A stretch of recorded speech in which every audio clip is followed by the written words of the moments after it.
നമസ്കാരം. News independent speed news 20ലേക്ക് സ്വാഗതം. വാർത്തകൾ വായിക്കുന്നത് ജനനി. ഇപ്പോഴത്തെ പ്രധാന വാർത്തകൾ.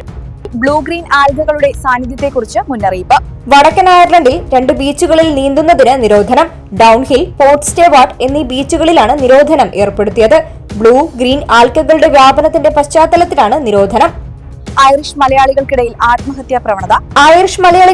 ആത്മഹത്യാ പ്രവണത വർദ്ധിക്കുന്ന പശ്ചാത്തലത്തിൽ പൊതുചർച്ച സംഘടിപ്പിക്കാൻ സീറോ മലബാർ കമ്മ്യൂണിറ്റി അയർലൻഡ് 28-ന് ഗൂഗിൾ മീറ്റ് വഴി സംഘടിപ്പിക്കുന്ന ചർച്ചയിൽ അയർലൻഡിലെ മുഴുവൻ മലയാളികൾക്കും പങ്കെടുക്കാം. സർക്കാരിന് മുന്നറിയിപ്പുമായി ESRI. ബജറ്റിൽ സർക്കാരിന് മുന്നറിയിപ്പുമായി ESRI. ബജറ്റിൽ അധികമായി തുക ചെലവഴിക്കുന്നത് ഭാവിയിൽ ഗുരുതരമായ പ്രത്യാഘാതത്തിന് കാരണമാകുമെന്നാണ് ESRI വ്യക്തമാക്കുന്നത്.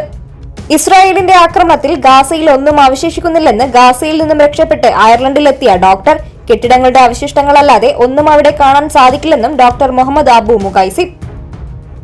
അയർലൻഡിൽ ശിശുക്കൾക്ക് ഇനി മുതൽ ചിക്കൻ പോക്സ് വാക്സിൻ സൗജന്യമായി നൽകും. നവജാത ശിശുക്കൾക്കും 12 മാസമോ അതിൽ താഴെയുള്ളതോ ആയ കുട്ടികൾക്കുമാണ് സൗജന്യമായി വാക്സിൻ നൽകുക.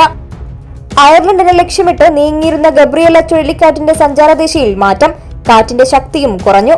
തിങ്കളാഴ്ച രാത്രിയിലെ വിവരങ്ങൾ പ്രകാരം മണിക്കൂറിൽ 220 കിലോമീറ്റർ ആയിരുന്നു ഗബ്രിയേല കാറ്റിന്റെ വേഗത.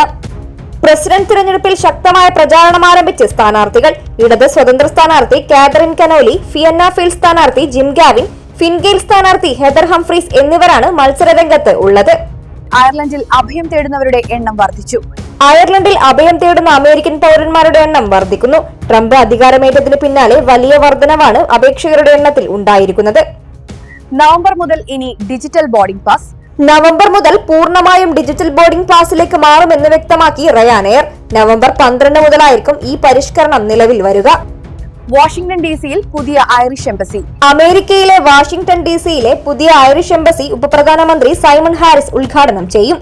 വൈറ്റ് ഹൌസിന് സമീപമായിട്ടാണ് പുതിയ എംബസി കെട്ടിടം പ്രവർത്തനം ആരംഭിക്കുന്നത്. വെസ്റ്റ് ബാങ്ക് പിടിച്ചെടുക്കാൻ ഇസ്രായേലിനെ അനുവദിക്കില്ലെന്ന് US പ്രസിഡന്റ് ഡൊണാൾഡ് ട്രംപ് മുസ്ലിം നേതാക്കൾക്ക് ഉറപ്പു നൽകിയതായി റിപ്പോർട്ട്. പടിഞ്ഞാറൻ, ദക്ഷിണേഷ്യൻ രാജ്യങ്ങളിലെ മുസ്ലിം നേതാക്കളുമായി നടത്തിയ കൂടിക്കാഴ്ചയ്ക്കിടെയാണ് ട്രംപ് ഇക്കാര്യം പറഞ്ഞത്. യുഎസിന്റെ ഭാഗമായ അലാസ്കയ്ക്ക് സമീപം റഷ്യയുടെ യുദ്ധവിമാനങ്ങളെത്തി. റഷ്യയുടെ തന്ത്രപ്രധാനമായ ബോംബർ വിമാനമായ TU-95, 2 Su-35 യുദ്ധവിമാനങ്ങൾ എന്നിവയാണ് അലാസ്കയ്ക്ക് സമീപം എത്തിയത്. ബാബറി മസ്ജിദിന്റെ നിർമ്മാണം ക്ഷേത്രം പൊളിച്ചാണെന്ന് തെളിവുണ്ടെന്ന് സുപ്രീം കോടതി മുൻ ചീഫ് ജസ്റ്റിസ് DY ചന്ദ്രചൂഡ്. പുരാവസ്തു റിപ്പോർട്ടിന്റെ രൂപത്തിൽ തെളിവുകളുണ്ടെന്നും ചന്ദ്രചൂഡ്. 2000 കിലോമീറ്റർ ദൂരപരിധിയുള്ള അഗ്നി പ്രൈം മിസൈൽ വിജയകരമായി വിക്ഷേപിച്ച് ഇന്ത്യ. പ്രത്യേകം രൂപകൽപ്പന ചെയ്ത റെയിൽ അധിഷ്ഠിത മൊബൈൽ ലോഞ്ചറിൽ നിന്നുള്ള ഇത്തരത്തിലുള്ള ആദ്യ വിക്ഷേപണമാണിത്. ഷാഫി പറമ്പിൽ MPക്കെതിരെ ഗുരുതര ആരോപണവുമായി CPM. നല്ലൊരാളെ കണ്ടാൽ ബംഗളൂരു ട്രിപ്പ് അടിക്കാമോ എന്നാണ് രാഹുൽ മാങ്കൂട്ടത്തിലിന്റെ ഹെഡ്മാസ്റ്ററായ ആൾ ചോദിക്കുന്നതെന്ന് CPM പാലക്കാട് ജില്ലാ സെക്രട്ടറി EN സുരേഷ് ബാബു ആരോപിച്ചു. പാലിയേക്കരയിൽ ടോൾ പിരിക്കുന്നത് തടഞ്ഞ ഉത്തരവ് വീണ്ടും നീട്ടി ഹൈക്കോടതി. ടോൾ പുനഃസ്ഥാപിക്കുന്നത് ഈ മാസം 30-ന് പരിഗണിക്കാമെന്നും കോടതി അറിയിച്ചു. ഒമാൻ പര്യടനത്തിലെ 2ാം മത്സരത്തിൽ കേരള ക്രിക്കറ്റ് ടീമിന് വിജയം. അവസാന പന്ത് വരെ ആവേശം നിറഞ്ഞു നിന്ന മത്സരത്തിൽ കേരളം 1 റണ്ണിനാണ് ഒമാൻ ചെയർമാൻ 11-നെ തോൽപ്പിച്ചത്. ഹസ്തദാന വിവാദത്തിൽ ഇന്ത്യൻ ടീമിനെ വിമർശിച്ച് തരൂർ. ഹസ്തദാന വിവാദത്തിൽ ഇന്ത്യൻ ക്രിക്കറ്റ് ടീമിനെ വിമർശിച്ച് കോൺഗ്രസ് MP ശശി തരൂർ. പാകിസ്ഥാനുമായി കളിക്കാൻ തീരുമാനിച്ചാൽ കളിയുടെ സ്പിരിറ്റിൽ തന്നെ കളിക്കണമെന്നും കാർഗിൽ യുദ്ധകാലത്ത് പോലും ഇന്ത്യൻ ടീം പാക് താരങ്ങൾക്ക് ഹസ്തദാനം നൽകിയിട്ടുണ്ടെന്നും Tharoor.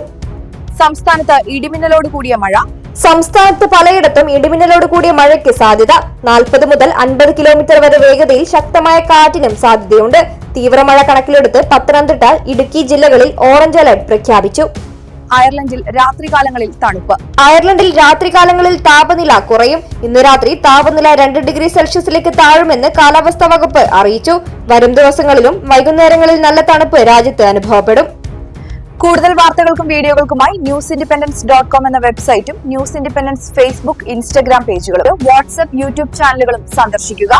Like, comment, share, subscribe എന്നിവ ചെയ്യുന്ന കാര്യം പരിഗണിക്കുക. നമസ്കാരം.